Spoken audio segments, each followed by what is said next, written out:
Welcome everyone to another episode of The Inner Game. Today, Angelina, we're tackling a topic that I think hits home for pretty much everyone listening, myself included, on a regular basis. It's that age-old battle against ourselves, isn't it? Oh, absolutely, John. The one where you wake up and you just feel heavy. You know, that lead blanket feeling where every single task on your to-do list suddenly looks like Mount Everest, and all you want to do is roll back over and pretend the day isn't happening. That's the one, right? Exactly. The topic is, do it even when you don't feel like it. It sounds simple, almost too simple, but it's probably one of the most powerful mindset shifts anyone can make if they're serious about achieving anything significant in their life. Because let's be real, success isn't built on those days when everything feels easy, when you're super motivated, high-fiving yourself in the mirror. No, it really isn't. Those days are great, they're like little bonuses, but they're not the foundation. The real foundation, the true bedrock of any kind of lasting achievement, whether it's building a business, getting in shape, learning a new skill, or even just being a more consistent person, is built on those days when you absolutely, positively do not feel like trying, but you do it anyway. That's where discipline steps in, isn't it? Because motivation is a fickle friend. It comes and goes. It's like a burst of sunshine on a cloudy day, lovely when it's there, but you can't rely on it to power your entire life. Discipline, on the other hand, it shows up. It's consistent. It doesn't care if you're feeling energetic, happy, sad, or totally drained. It's true. I mean, think about it. How many times have you set a goal, maybe at the beginning of the year, full of fire, full of passion? This is it. This is my year. And for the first week, maybe two, you're crushing it.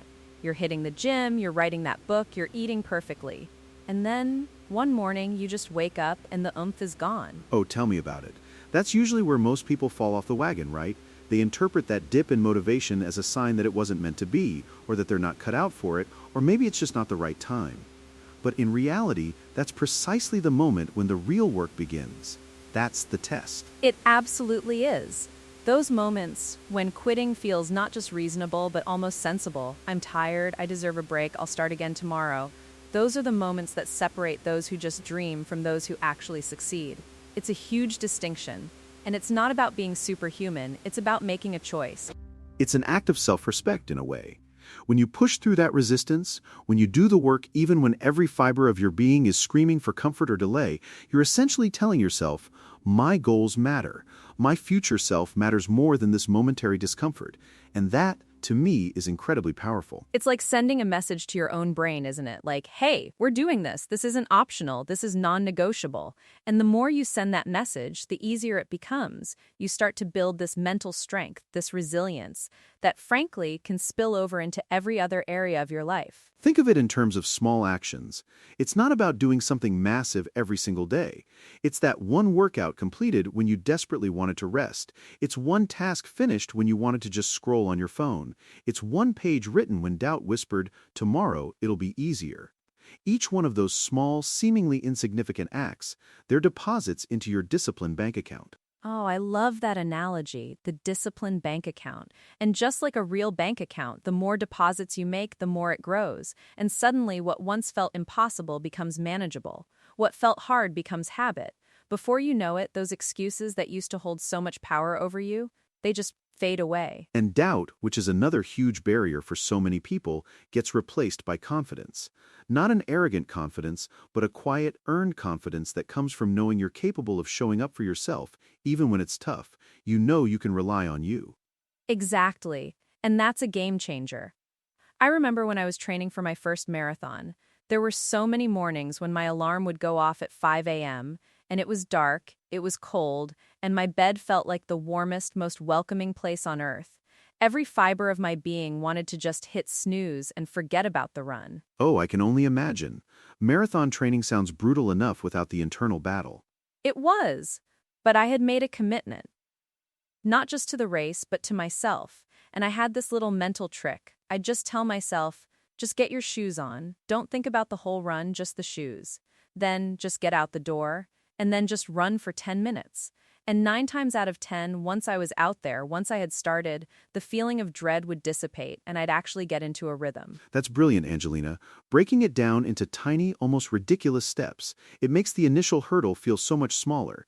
It's like tricking your brain into not perceiving the whole monumental task, just the very next micro step. Precisely. And what I realized is that the satisfaction of completing that run, especially on a day I didn't want to, was so much greater than the satisfaction of doing it on a day I felt great. It built a deeper sense of accomplishment. It was proof that I could push past my feelings. And that's the core message here, isn't it? Success doesn't come from waiting for the right feeling. It comes from acting despite the wrong one. It's about decoupling your actions from your emotions, at least in those crucial moments. Your emotions are valid, they're real, but they don't have to dictate your behavior. It's a huge distinction. I think a lot of people mistakenly believe that highly successful individuals are just constantly motivated, that they wake up every day brimming with enthusiasm for their work. And while they might have a deep passion, I guarantee you they also have days where they'd rather be doing literally anything else. Oh, absolutely. The difference is they've cultivated that muscle of discipline. They know that the work still needs to get done. They understand that consistency trumps intensity, especially over the long haul. A little bit every day, even when you're not feeling it, adds up to far more than sporadic bursts of highly motivated effort. It's like compound interest for your personal growth, isn't it? Each small act of discipline, each time you show up, it doesn't just complete that one task, it strengthens the muscle of showing up itself. And it gets easier, truly.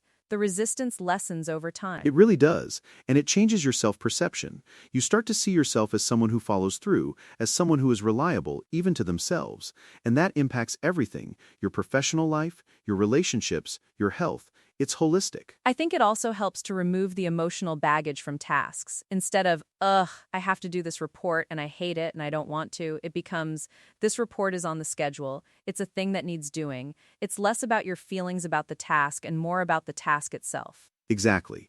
You separate the emotion from the action. You acknowledge the feeling, okay, I'm feeling tired, I'm feeling resistant, but then you act despite it. It's not about suppressing the feeling, but not letting it be the boss of your actions, because your feelings are temporary, but the results of your discipline are lasting. That's such a crucial point, John. Acknowledge, don't ignore, but also don't let it paralyze you. And it really does boil down to making a conscious choice in that moment of discomfort. Do I lean into the comfort or do I lean into the commitment? And that choice, made repeatedly, is what sculpts your character. It's what builds the person you want to become. It's not the monumental heroic effort once in a blue moon.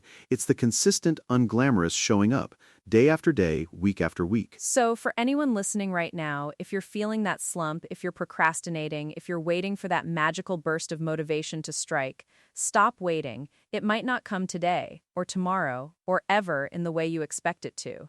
The only way to move forward is to just start, even if it's the smallest possible step. Yeah, if you want to change your life, stop waiting to feel ready, because ready is often just a feeling, and as we've discussed, feelings are unreliable. Do it even when you don't feel like it, especially then.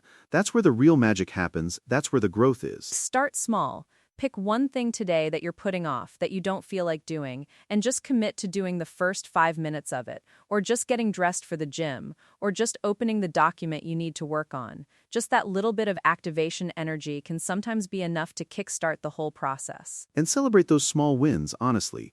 Each time you push through, give yourself a mental high five. Acknowledge that you just did something hard and you succeeded. That positive reinforcement is key to building that habit. So let's make a pact, John, and for all our listeners, let's make a pact with ourselves. The next time that wave of "I just don't wanna" washes over us, we remember this conversation. We remember that our goals are bigger than our temporary feelings, and we just do it. I'm in. Absolutely. And I think that's a perfect place to leave it for today. Thank you so much, Angelina, for this incredibly important conversation. It's one we all need to hear and internalize regularly. My pleasure, John. It's been a truly valuable discussion. To all our listeners, thank you for tuning in to The Inner Game. Remember, your potential is limitless, and it often starts with just showing up. We'll catch you next time.